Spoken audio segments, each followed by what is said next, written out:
एक बार रोलिंग पहाड़ियों और झिलमिलाती झीलों की भूमि में स्पार्कल नाम की एक शरारती परी रहती थी। उसे जंगल में दूसरी परियों के साथ मजाक करना अच्छा लगता था, लेकिन वो हमेशा इस बात का ध्यान रखती थी कि किसी की भावनाओं को ठेस न पहुंचे। एक दिन स्पार्कल को जंगल में एक उदास छोटी लड़की मिली। लड़की ने अपनी पसंदीदा गुड़िया खो दी थी और वो रो रही थी।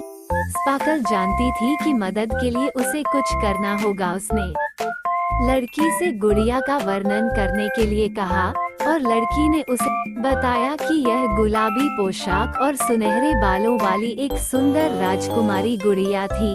पास के कस्बे की एक खिलौने की दुकान में ऐसी ही एक गुड़िया देखकर चमक को याद आया। बिना किसी हिचकिचाहट के स्पार्कल ने खिलौने की दुकान में उड़ान भरी, गुड़िया छीन ली और वापस जंगल में चली गई। उसने छोटी लड़की को गुड़िया दी, जो बहुत खुश थी, और उसने स्पार्कल को कसकर गले लगा लिया। लेकिन खिलौने की दुकान का मालिक खुश नहीं था। उसने स्पार्कल को गुड़िया ले जाते हुए देखा था और उसके पीछे जंगल तक गया था। उसने मांग की कि स्पार्कल गुड़िया लौटा दे, लेकिन स्पार्कल के पास एक योजना थी। उसने खिलौने की दुकान के मालिक को लुका छिपी के खेल के लिए चुनौती दी।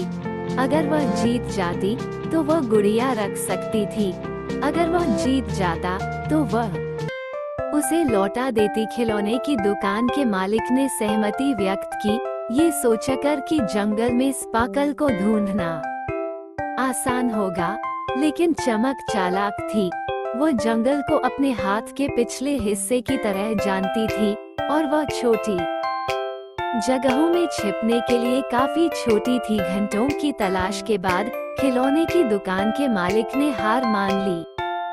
स्पार्कल अपने छिपने के स्थान से निकली, गुड़िया को पकड़कर, और जीत की घोषणा की। खिलौने की दुकान के मालिक ने स्पार्कल की चतुराई से प्रभावित होकर उसे गेम जीतने के इनाम के रूप में गुड़िया रखने की अनुमति दी। और उस दिन से स्पार्कल को सोने के दिल वाली शरारती परी के रूप में जाना जाने लगा।